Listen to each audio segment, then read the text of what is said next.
नमस्कार दोस्तों, today news में आप सभी का स्वागत है। आज गोवर्धन पूजा है। वैसे तो यह पूजा दिवाली के दूसरे दिन होती है।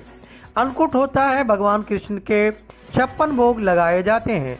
लेकिन कई सालों बाद पहली बार ऐसा हुआ कि दिवाली के अगले दिन सूर्य ग्रहण लग गया और यह पूजा अगले दिन अर्थात 26 तारीख को मनाया जा रहा है। गोवर्धन और गायों की पूजा की जा रही है। इस बार तिथि का कुछ ऐसा संयोग बन गया है जिसके कारण कहीं कहीं आज भाई दूज भी मनाया जा रहा है। हालांकि भाई दूज मनाने के लिए सबसे शुभ मुहूर्त कल अर्थात 27 अक्टूबर गुरुवार का दिन है। गोवर्धन पूजा कार्तिक मास की शुक्ल की प्रतिपदा को होती है।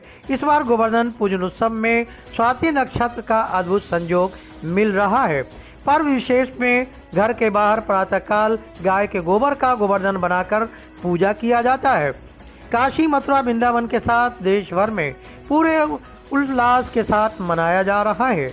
अनेक स्थानों पर मनुष्यों के आकार बनाकर गंध पुष्पादि से विधिवत पूजन की जाती है।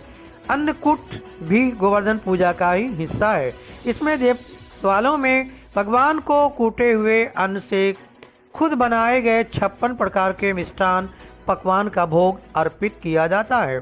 इससे विभिन्न आकार के उकेर कर झांकी सजाई जाती है, इसलिए इसे अन्नकूट महोत्सव भी कहते हैं।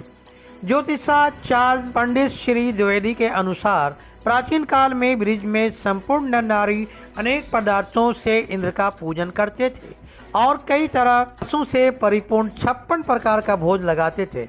भगवान कृष्ण ने अपनी बाल्यावस्था में ही इंद्र की पूजा को निषिद्ध कर गोवर्धन की पूजा कराई।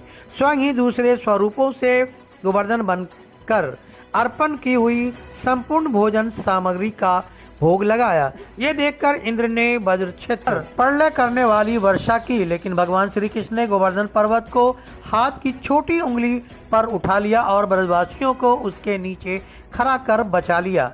तब से कार्तिक शुक्ल प्रतिपदा को गोवर्धन पूजन उत्सव और अन्नकूट मनाने की परंपरा चली आ रही है। साल टरवार्गीय संप्रदाय के मंदिरों में 2 नवंबर को अन्नकूट महोत्सव मनाया जाएगा, क्योंकि विभिन्न प्रकार के अन्नकूट का प्रसाद बनने में कई दिन लगते हैं। ये प्रसाद भगवान को भोग लगाए जाते हैं, लेकिन इस साल सूर्य ग्रहण के कारण प्रसाद खराब हो जाता है। इसीलिए 2 नवंबर को अक्षय नवमी पर अन्नकूट महोत्सव और गोवर्धन महाराज का पूजन होगा।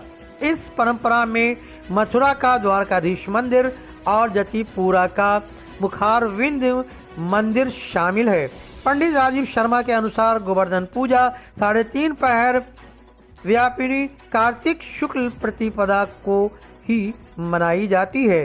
वेदों में इस दिन इंद्र, अग्नि आदि देवताओं की पूजा का विधान है। इस दिन गाय, बैल आदि की पूजा का विधान है। फल, माला, धूप, चंदन आदि से पूजा की जाती है। गायों को गंगा माता की तरह पवित्र माना जाता है। गौवर्ध से बन गया गोवर्धन। चूँकि गाय के बछड़े बैल कृषि से जुड़े हुए हैं, किसान खेतों की जुताई हल बैल के द्वारा प्राचीन काल में करते थे, इसीलिए बैल की सेवा, उसकी देखभाल नितांत आवश्यक था। कार्तिक माह के बाद ठंड का प्रकोप शुरू हो जाता है, इसीलिए भी किसान और पशुपालक ठंड से बचाने के लिए बैलों को करीब 20 जड़ी बूटियों का घोल बनाकर, जिसे सोनहान कहा जाता है, पिलाया जाता था। पशुपालक इन पशुओं पर अपना स्नेह जताते हैं। इन पशुओं के गले में घंटी, कौड़ियों की माला, नई नई रस्सियां पहनाकर पूजते हैं। अन्नकूट एक प्रकार से सामूहिक भोज का आयोजन है। इस दिन प्रातः गाय के गोबर से गोवर्धन बनाया जाता है। अनेकों स्थानों पर इसके मनुष्यकार बनाकर पुष्पलताओं आदि से सजाया जाता है।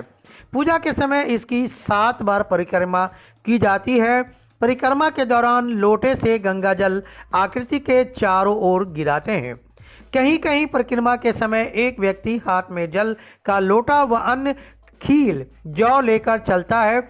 जल के लोटे वाला व्यक्ति पानी की धारा गिराते हुए तथा अन्य जौ बोते हुए परिक्रमा पूरी करता है। अन्नकूट में चंद्र दर्शन अशुभ माना जाता है।